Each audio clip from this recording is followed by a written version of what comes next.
Welcome to Financial Peace University. Financial peace.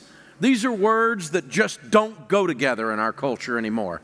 Too many people are struggling with this subject of money. Too many people are struggling with this subject of money in their relationships, in their marriages. Too many people are struggling with this subject of money in their area of their careers. We just don't know what to do with this whole thing called money. Well, I found out something about money. Money's actually fun if you got some. Boy, I tell you what, it does weave its way into the tapestry of our lives, and it does mess with us on just about every possible level. So we're glad you're here. I can promise you this, we are going to have some fun as we talk about money. We're going to laugh, we're going to cry. I'm going to talk to you about relationships. I'm going to talk to you about your spiritual walk, your emotions, and we're going to change the way we handle our lives around this subject of money as we go through this class together. It's absolutely imperative that you really stay plugged in. Now, some of you have, you just didn't want to be here. You were drug here against your will. I know that because I was out in the parking lot and I saw several sets of heel prints on the way in. Some of you, Dave Ramsey, the name has become a cuss word in your house. Some of you, one lady, I was doing a book signing a while back and she said, I don't even know you and I don't like you. And some of you, that's you. I understand. I get that. We are going to have some fun, and if that's you, I'm probably actually more on your team than on the team of that nerd that brought you. I'm a guy that's been there, done that, got the t-shirt. I grew up not rich. How many of you grew up not rich? When I got out of college and graduated from college, my wife and I got married. We were so broke we couldn't pay attention. We didn't know what we were going to do. When we graduated from college, our net worth was a half a box of no-dos. You know what I'm saying? And we got married and started off our lives broke. How many of you, when you started off basically broke? You know what I'm talking about. We ain't got money, honey, but we got love. And it's a good thing, too, because we ain't got no money.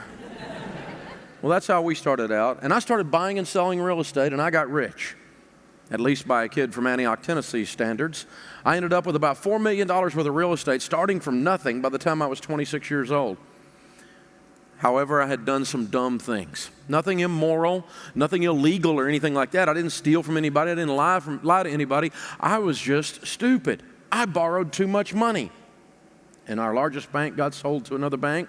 And then word got out on the street that Dave was in trouble, and another bank got sold to another bank. And they started calling our notes. And we spent the next 2.5 years of our life losing everything we owned. We were sued. We were foreclosed on.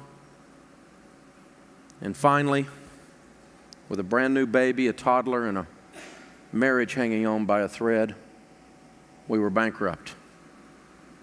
I was a 28-year-old young dad, young husband, scared out of my mind.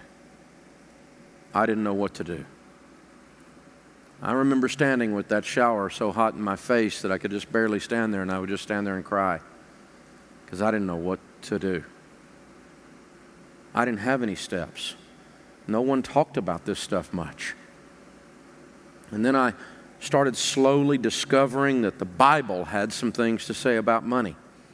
I started reading a man named Larry Burkett, and then I started reading another guy named Ron Blue, met another man named Howard Dayton, and these men had been teaching biblical finance throughout North America, and I started learning from them and started applying those principles in our lives because we were so beat up we didn't know what to do. And see, I had all these letters and licenses after my name that says I'm supposed to know something about money. I've got a finance degree, and there I sat broke. Apparently something was wrong with my plan, and I needed a new one. You see, I do everything backwards. Most people meet God at the bottom. I met him on the way up. I just got to know him on the way down. What we're talking about here is that we found the truth. Let me show you what I'm talking about. Everybody stand up for a second. Here's what I want you to do. I want, first, understand that I can see all of you and I will mess with you if you don't play my games. What I want you to do is I want everyone in here to close your eyes. Thank you. Okay, now, here's what I want you to do. With your eyes closed, even if you don't know the answer, it's okay to be wrong. It's just not okay to not play. You got to play. So even if you don't know the answer, you got to guess. I want you to point north. Keep your eyes closed and point north. Now stick with your plan, stick with your feeling. Open your eyes and look around. Someone is lost. According to my compass, north is right through here.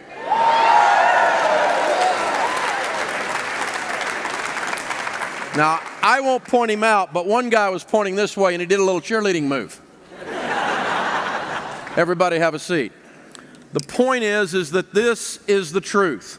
That is north, that is the truth. And we live in a culture today where people think they can make up their own truth. You can't make up your own truth. There's a truth that's independent of you. And your feelings are often not true. Some of you went with your best feeling. You had no idea, and you launched off going south. If you want to go to Canada, this is the direction. You can get there this way, but it's the long way around. This is the truth. This is the truth.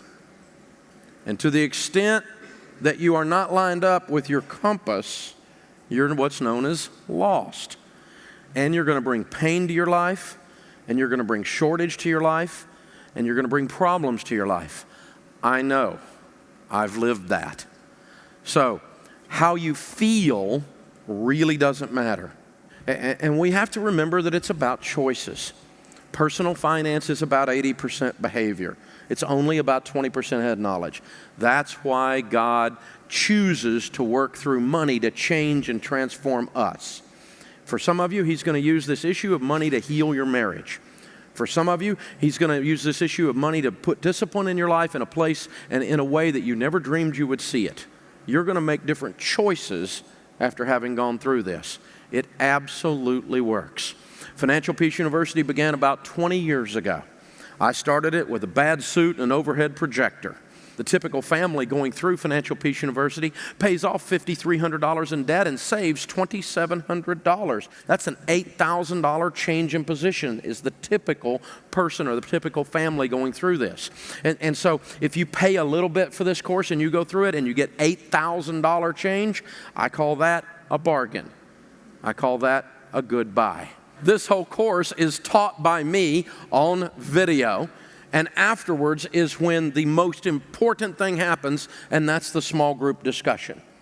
Go to the small group discussion. Bring your budget each time and be accountable to the lesson. Make sure you're learning the lesson. Unpack this with other people. It feels a little weird at first, but go in there. The accountability to change your behavior is the key. That's the big deal, and you're definitely going to want to do that.